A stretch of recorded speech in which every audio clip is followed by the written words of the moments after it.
You ever get mocked by your own family so badly that you start questioning your entire worth, only for karma to pull up in a way nobody expected?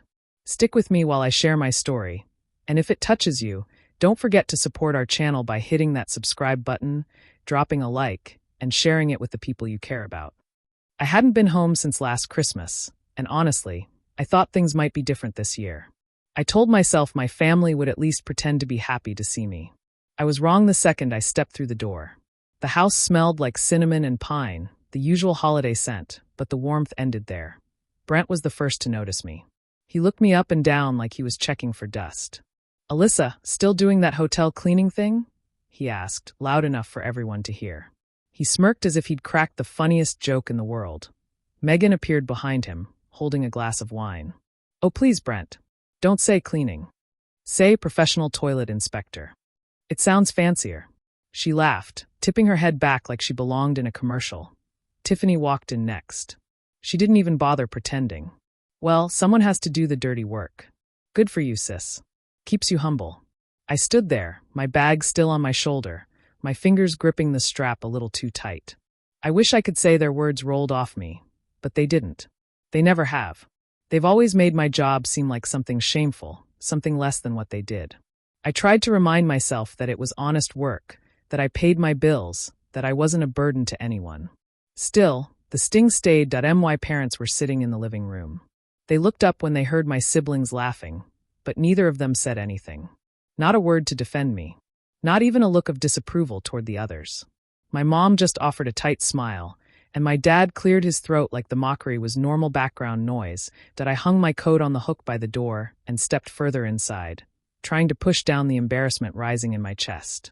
I hadn't even been home for a full minute, and already I felt like shrinking into the floorboards.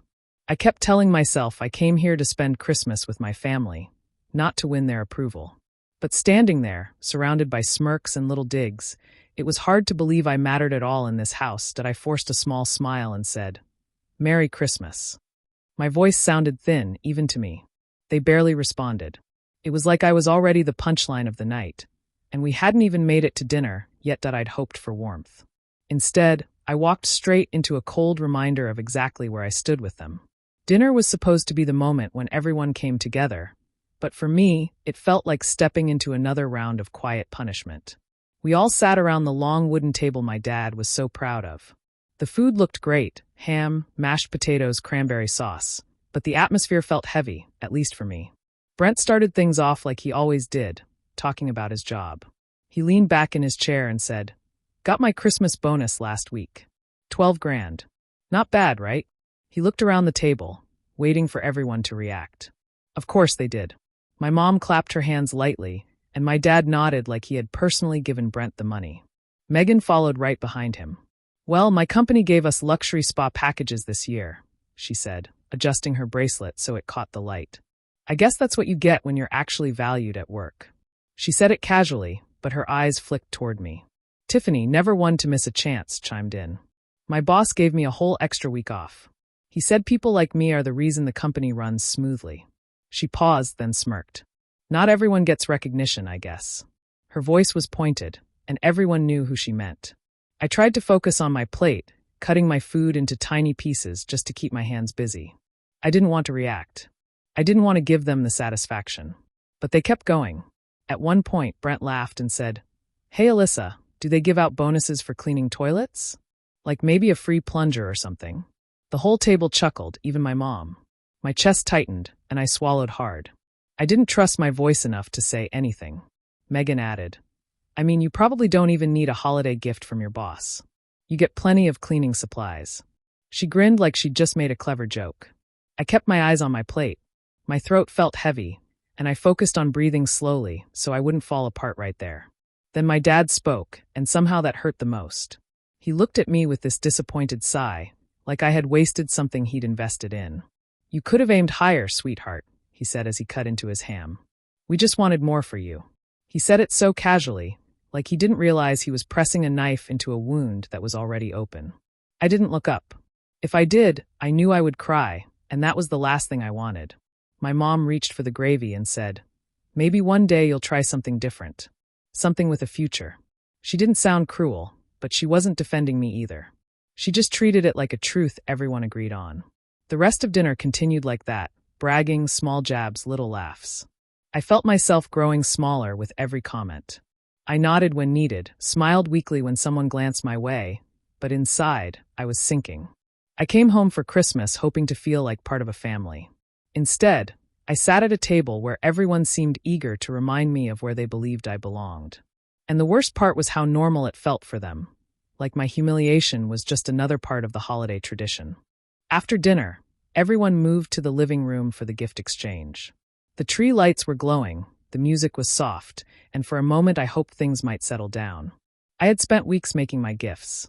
I'd crocheted a scarf for my mom, painted a small landscape for my dad, and made personalized keychains for my siblings. They weren't expensive, but they were from the heart, and I thought that maybe, just maybe, they would see the effort. Brent went first, handing out store-bought items with bold brand names. People clapped and admired everything. Megan followed with fancy perfumes and makeup sets. Tiffany gave out electronics she'd gotten on sale, but acted like they were luxury items. Each time someone opened a gift, the room filled with "oh wow," and "this is so nice." When it was my turn, the energy shifted. I handed out my gifts one by one, trying to hide how nervous I felt. My mom smiled politely as she unfolded the scarf. "Oh, this is nice," she said, dragging out the word like she was searching for something better. My dad looked at the painting and nodded slowly. "This must have taken time," he said, which wasn't exactly a compliment. Then my siblings opened theirs. Brent lifted the keychain and held it between two fingers like it was something he found on the ground. "Handmade, huh?" he said with a smirk. Megan didn't even bother hiding her disappointment. She just said, "Cute," and put it aside. Tiffany snickered, loud enough for everyone to hear. Then she leaned back and said, "Maybe when you stop scrubbing floors, you can actually buy real gifts." The room erupted in laughter. Not just a small chuckle, but full-on amusement. Even my dad shook his head with a smile, like the joke was harmless. My mom didn't say anything. She just sat there, letting the moment happen. I felt the heat rise in my cheeks. It was like the air got thicker, pressing against my chest. I stared at the wrapping paper on the floor so no one would see my eyes watering. All the effort I'd put into those gifts, all the thought and care, they didn't matter. They never did. Not to them. As they continued opening each other's gifts and celebrating things they bought last minute, I sat there realizing something I'd tried to ignore for years. No matter what I did, no matter how hard I worked, I was never going to be respected in this house. They didn't see my value. They didn't even to them. I would always be the girl with the small job. The one who didn't measure up. The one they could joke about without thinking twice. I folded my hands in my lap and kept quiet. It was supposed to be Christmas, a day for kindness and love. But all I felt was a deep, heavy sadness settling into my bones. And for the first time, I wondered why I kept coming back here at all. I slipped out the back door as quietly as I could. The cold night air hit my face, but it felt better than staying inside that room full of judgment. I wrapped my arms around myself and walked a few steps into the yard, staring at the sky just to steady my breathing. My chest felt tight, like I'd been holding everything in for too long. Out there in the dark, away from the fake smiles and the laughter at my expense, I could finally breathe. They had no idea how much their words cut. They never did. To them, I was stuck, unambitious, someone who couldn't aim higher. But the truth they didn't know, because they never cared enough to ask, was that my life was completely different from what they imagined. I wasn't working at the hotel because it was my only option. I chose that job. It gave me flexible hours, and more importantly, it allowed me to finish my degree without drowning in debt. I was halfway through a business management program at one of the best colleges in the state. And the only reason I could afford it was because of Daniel Reed. Daniel wasn't just my boss. He was the owner of the entire hotel chain. A man everyone respected. A man who didn't care about backgrounds or titles. He had seen potential in me long before I ever saw it in myself. He noticed how I handled guests, how I managed schedules, how I fixed issues quietly without making a scene. One day, he pulled me aside and asked about my goals. I expected nothing from that conversation, but instead, he offered something I never imagined. He offered to pay for my degree.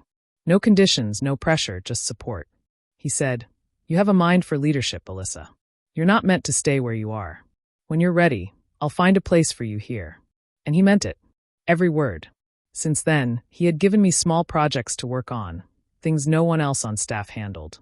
I made reports, organized data, and even helped plan a renovation schedule for one of the hotels. Daniel trusted me with things he didn't give to people who had been in management for years. And every time he looked at my work, he would nod with that quiet, proud smile of his, like he already knew I would succeed. None of that mattered to my family. They only saw the uniform, the cleaning cart, the part-time hours. They didn't see the early mornings when I studied before work, the late nights when I wrote papers, or the way Daniel pushed me to believe in myself. Standing outside, I felt tears slip down my cheeks. Not because of what my family said, but because they didn't know me at all. They didn't know how hard I was fighting for a future. They didn't know how much I was growing. And honestly, I didn't know if they even cared to know. I wiped my face, took a slow breath, and told myself something I had forgotten for years. My worth wasn't defined by people who never bothered to see it. My fingers were still trembling a little when I pulled my phone from my pocket. I wasn't planning to call anyone. I just needed something to hold on to. Before I could even unlock the screen, it lit up with Daniel's name. For a second, I just stared at it. He rarely called this late unless it was something important. I answered, trying to steady my voice. "Hello, Alyssa." His tone was gentle but alert, the kind he used when something felt off. "Are you all right? You sound different." I swallowed, wiping my face with my sleeve even though he couldn't see me. "I'm okay," I said quietly. "Just stepping outside for some air." There was a short pause on his end. He knew me well enough to hear everything I wasn't saying. "Rough night." I gave a weak laugh. You could say Christmas traditions haven't changed much. I didn't tell him about the jokes, the gifts, or how invisible I felt inside that house. I didn't want to sound pitiful. I didn't want to dump all that on him. But Daniel didn't push for details. He never did. Instead, he spoke softly, like someone who cared more about how I felt than what actually happened. "I'm sorry, Alyssa. You deserve better than nights that leave you upset." That simple sentence made something warm move through my chest. At least someone saw me. Then he continued. "Listen, I'm actually in your area tonight. I've been dropping off holiday gifts to a few partners and managers. If you're done there, I can pick you up and take you home. I'd feel a lot better knowing you're not waiting around for an Uber this late." I looked at the house behind me, the windows glowing, my family laughing over something I didn't care to know. The thought of going back inside made my stomach twist. But letting Daniel pick me up? That felt strange. I didn't want him to think I couldn't handle things on my own. Still, the thought of escaping that house sounded like the first breath of air after being underwater too long. "You don't have to do that," I said quietly. "I don't want to bother you." "Alyssa," he said, calm and firm, "you're never a bother. And I'm already close. Just let me get you." His voice held no pressure, just genuine concern.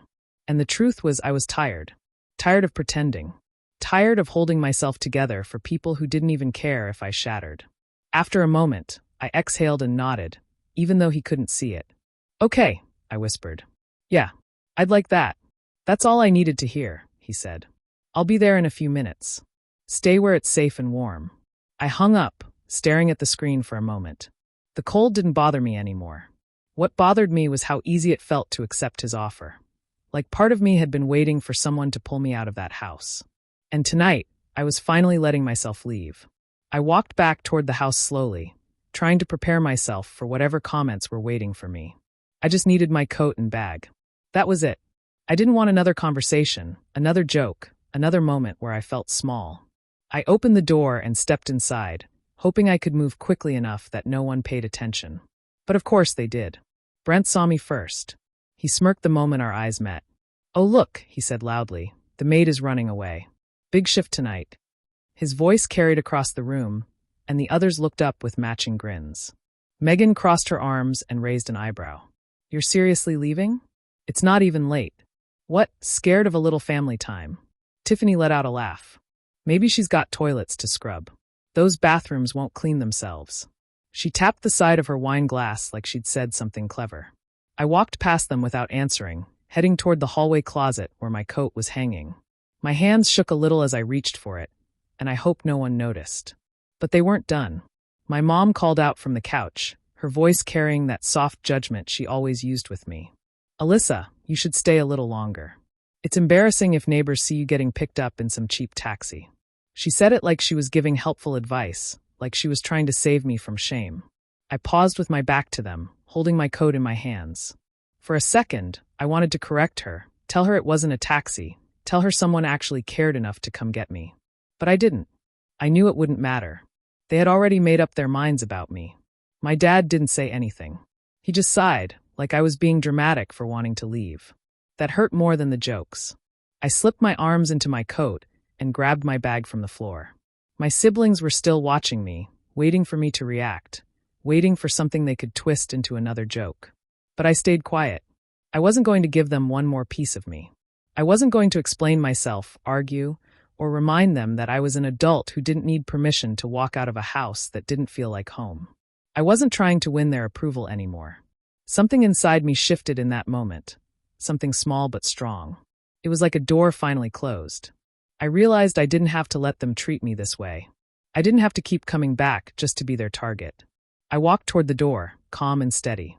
Behind me, I heard Brent mutter, "Guess she's sensitive tonight." Another round of quiet laughter followed. But for the first time, their words didn't pin me down. They didn't dig as deep as they usually did. Because soon Daniel would be there. And when he showed up, everything they thought they knew about me, everything they laughed at, was about to change. And I was finally ready to let it happen. I was slipping on my boots near the door when I heard a low, smooth rumble outside, deep enough that it vibrated through the floor. It didn't sound like any regular car. It certainly didn't sound like the cheap taxi my mom assumed would be picking me up. The noise grew louder, steady and strong, until even my siblings stopped talking. Brent walked to the window first, pulling the curtain aside. What the hell?" he said, his voice suddenly unsure. Megan joined him, then Tiffany. Their faces changed almost instantly, confusion first, then something closer to surprise. A black Escalade was parked in our driveway. Not the kind you rent for a party. Not the kind someone buys on sale. This one was spotless, fully tinted, and clearly driven by someone who knew what he was doing. The headlights reflected off the snow, giving it an almost unreal glow. My dad stood up halfway from his chair, squinting toward the window. Who is that?" he muttered. "Some kind of government car?" Even my mom paused her cleaning and stared. "Is that for one of the neighbors?" she asked, though it was obvious the SUV had stopped right in front of our house. Before anyone could guess further, the driver's door opened. A man in a pressed black uniform stepped out, closing the door with a soft thud that sounded expensive on its own. He adjusted his gloves, straightened his jacket, and walked with purpose toward our front door. My siblings scattered back like they were afraid they'd be caught staring. My mom stood near the hallway, smoothing her sweater. My dad leaned forward, trying to understand what was happening. Then the doorbell rang. No one moved. They all just looked at me. I opened the door slowly, my heartbeat steady despite the tension in the room. The chauffeur stood there, polite and composed, snowflakes settling on his hat. He gave a small nod. "Ms. Parker?" Every head behind me whipped in my direction. "Yes," I answered quietly. "Mr. Reed is waiting to take you home," he said. His tone was respectful, almost formal. "He asked me to escort you to the vehicle." Silence hit the house like a heavy blanket. My siblings' mouths fell open. Megan blinked hard, like she thought she misunderstood. Brent stumbled over his words. "Wait, Mr. Reed? As in your boss." Tiffany looked from me to the chauffeur, then back at me again. You know someone who owns one of those cars?" My mom stepped forward, suddenly nervous. "Honey, who exactly is picking you up?" My dad didn't even speak. He just stared at the Escalade like it didn't belong in the same world as our driveway. I clutched my bag strap and took a small breath. I didn't brag. I didn't explain. I didn't know them a single detail. I simply turned to the chauffeur and said, "Thank you. I'm ready." Behind me, my entire family stood frozen. No more jokes, no more smirks, just shock hanging in the air. For the first time, I didn't feel small walking out of that house. I felt seen. I felt steady. And for once, they were the ones left speechless. Daniel stepped out of the SUV with a calm confidence that instantly shifted the air around them. He looked nothing like the kind of person her family expected to be connected to Alyssa. In his tailored suit and steady posture, he carried the kind of presence that made people quiet without even trying. Her siblings, who had been laughing at her just minutes ago, suddenly stood stiff and unsure of themselves. Her parents stared at him as if trying to piece together who he could possibly be. Alyssa felt a strange mix of nerves and relief when Daniel walked toward her. He gave her a warm smile, the kind that showed he wasn't here out of obligation but genuine care. He thanked her for her work, mentioning the project she had been leading at the hotel. His words were casual, but they carried weight. Her family had never taken her work seriously, and now they were hearing it praised by the owner of one of the biggest hotel chains in the city. When Daniel talked about the expansion project, he spoke as if Alyssa was the one driving the whole thing, not just assisting. He mentioned the long hours she had put into it, the solutions she had created, and how the company had been relying on her more with each passing month. Her siblings looked completely stunned. The same people who had spent years calling her useless were now hearing the opposite from someone they never expected. Then Daniel mentioned her upcoming graduation and what would happen afterward. His tone stayed calm, almost conversational, but the message was strong. He said she was going to be promoted, and the salary she would be receiving was far more than anything her siblings were making. He listed it without showing off, just stating it as a fact. Her siblings' faces fell. They couldn't hide their shock, and for once they had nothing to say. They had always compared her to themselves, assuming she would always stay behind them. Suddenly the roles had turned, and they weren't prepared for it. Her parents tried to hide their confusion, but it showed clearly. They exchanged glances like they were silently asking each other if this was real. For years, they hadn't asked much about her life. They never cared about her job, her progress, or her struggles. Now it was obvious how little they knew. They had always thought she worked small shifts and made barely enough to survive. Hearing Daniel speak made it clear they had been wrong all along. Daniel kept his tone polite, never disrespectful, but he didn't soften the truth either. He spoke to Alyssa with respect, and that alone made her family realize just how much they had underestimated her. They saw how she stood straighter beside him, how her confidence was finally showing. In that moment, it became clear to everyone, she wasn't the weak one they thought she was. She had a life outside their home, a life filled with respect, ambition, and opportunity. And now, they had to face the truth they had ignored for years. The moment Daniel finished speaking, the entire atmosphere inside the house shifted. Her family, who had been mocking her only minutes earlier, suddenly began scrambling to fix their words. It was almost uncomfortable to watch how quickly their attitudes flipped. Her sister stepped forward first, forcing a smile that looked stiff and unnatural. She said they had only been joking and didn't mean anything by their comments. Her brother nodded along, pretending agreement, even though neither of them had ever shown her kindness before. Her mother tried to speak next, acting as if everything had always been fine between them. She said they were proud of her, that they always knew she would do well. Alyssa could hear the desperation in her tone. These were not the words of someone who cared. They were the words of someone who suddenly realized they might lose something. Her father even gestured toward the living room and invited Daniel inside, trying to appear welcoming and warm. He looked nervous, like he didn't know how to behave around someone important. For years, he had barely looked at Alyssa when she entered the room, but now he couldn't stop glancing between her and Daniel. Alyssa watched all of this with a strange calm settling over her. Their reactions no longer hurt her the way they used to. Instead, they revealed exactly what she had always suspected. Their respect was never real. It only appeared when they wanted something or when someone else showed interest in her. She realized, standing in her childhood home, that she didn't owe them explanations or attempts to win their approval. She had spent years hoping they would notice her efforts, but now she could see how empty that hope had been. She took a breath and told them she needed to leave. Her voice stayed steady. No shaking, no hesitation. Her mother tried to reach for her arm, telling her to wait and talk, but Alyssa gently stepped back. Her siblings kept talking over one another, insisting they hadn't meant any harm. They tried to rewrite years of behavior in a matter of seconds. But Alyssa had heard it all before. The excuses, the fake apologies, the sudden change of tone only when eyes from the outside were watching. For the first time, she didn't let it pull her in. She didn't try to explain herself or soften her words. She simply told them the truth she had carried inside for a long time. She said she used to visit because she hoped for respect, for even a small sign that they valued her. She admitted she had always wanted to be seen as more than the one they pushed around. Her family stayed silent, unsure if they should interrupt. Then she said she was leaving knowing she didn't need that anymore. The words came out clear, almost freeing in a way she had never felt before. She walked toward the door without waiting for their replies. She didn't look back to see their reactions. She didn't need to. She stepped outside toward the SUV, understanding that she was finally walking away from a place that had held her down for far too long. I slid into the back seat of the SUV and finally let out a deep breath I hadn't realized I was holding. The cold air from outside had been replaced with warmth, the hum of the engine filling the quiet space. Daniel glanced at me, giving a small, reassuring smile. "You did everything you deserved, Alyssa," he said. "Every bit of this success is yours. Don't let anyone make you feel otherwise." Hearing him say that made something inside me loosen. I had carried the weight of their words for so long, believing them in some small way. But sitting here, I could finally feel it shift, like a pressure I didn't even realize I had been holding had lifted. For the first time in years, I could just be myself without fear of judgment or mockery. I thought about my family back in that house. Their smiles that weren't real, the jokes that cut deeper than they knew, and the assumptions they made about me.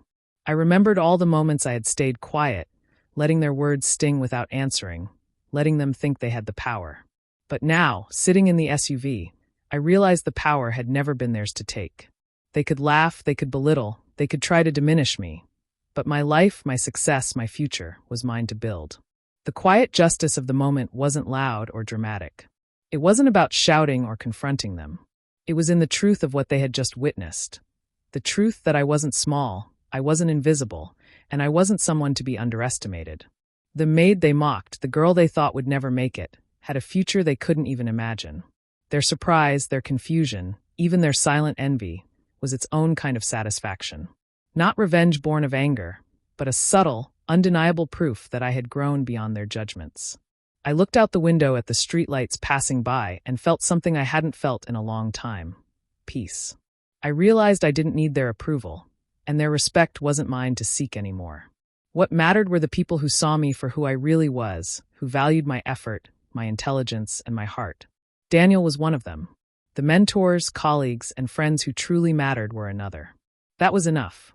Christmas had started with me feeling small, humiliated, and overlooked. It ended with a quiet revelation. Sometimes the people who try to tear you down the most are simply spectators to your growth. And sometimes the best way to show them your worth isn't with anger or confrontation.